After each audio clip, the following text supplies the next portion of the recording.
ಬನ್ನಿ ಸರ್ ಇಲ್ಲಿ ಬನ್ನಿ ಬನ್ನಿ ಬನ್ನಿ ಇಲ್ಲಿ ಇಲ್ಲೊಂದು 1,000,000 ಒಂದು ಫೋಟೋ ಇದೆ. ಪುನೀತ್ ರಾಜ್ಕುಮಾರ್ ಸರ್ ಸನ್ಮಾನ ಮಾಡ್ತಾ ಇರೋದು. ಇದು 2003 ಅಂದರೆ ವೀರ ಕನ್ನಡಿಗ ಶೂಟಿಂಗ್ ನಡೀತಾ ಇತ್ತು. ಆ ಸಂದರ್ಭದಲ್ಲಿ ನನಗೆ ಭಾರತ ಶ್ರೇಷ್ಠ ಟೈಟ್ಲು ಕೂಡ ಲಭಿಸಿತ್ತು ನನಗೆ. ಆ ಟೈಮಲ್ಲಿ ಅವಾಗ ಪುನೀತ್ ರಾಜ್ಕುಮಾರ್ ಸರ್ ಅವರು ವೀರ ಕನ್ನಡಿಗ ಶೂಟಿಂಗ್ ಸಂದರ್ಭ ಅಂದರೆ ಶೂಟಿಂಗ್ ಬಿಟ್ಟು ಬಂದು ಇಲ್ಲೊಂದು ಜಿಮ್ಮಲ್ಲಿ ಆನರ್ ಮಾಡಿದ್ರು. ನಮಗೆ ಒಂದು ಭಾರತ ಶ್ರೇಷ್ಠ ಟೈಟ್ಲು ಮಾಡಿದ್ದೆ ನಾನು 2002 2003ರಲ್ಲಿ.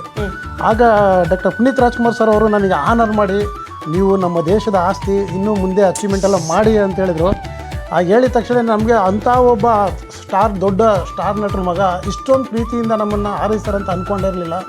ನಾವು ಹೇಳಿದ್ವಿ ಪುನೀತ್ ರಾಜ್ಕುಮಾರ್ ಸರ್ಗೆ, ಸರ್ ನಾವು ಬರೀ ಸ್ಪೋರ್ಟ್ಸ್ ಕ್ರೀಡೆ ಮಾತ್ರ ಸೀಮಿತ, ನೀವು ಮನರಂಜಿಸರು ಎಲ್ಲರೂ ಚಿಕ್ಕವರಿಂದ ದೊಡ್ಡವರವರೆಗೂ ಚಿತ್ರಗಳನ್ನ ನೋಡ್ತಾರೆ, ನೀವು ಕೂಡ ನಮ್ಮ ದೇಶದ ಆಸ್ತಿ ಅಂತ ಹೇಳಿದೆ.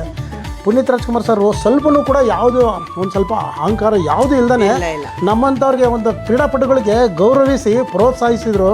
ಅಲ್ಲಿಂದ ನಾನು ಅಂತಾರಾಷ್ಟ್ರೀಯ ಮಟ್ಟಕ್ಕೆ ಗೆಲ್ಲೋದಕ್ಕೆ ನಮಗೆ ಪುನೀತ್ ರಾಜ್ಕುಮಾರ್ ಸರ್ ಅವರ ಮಾತುಗಳೇ ಮೋಟಿವೇಶನ್, ಇನ್ಸ್ಪಿರೇಷನ್ ಆಯಿತು.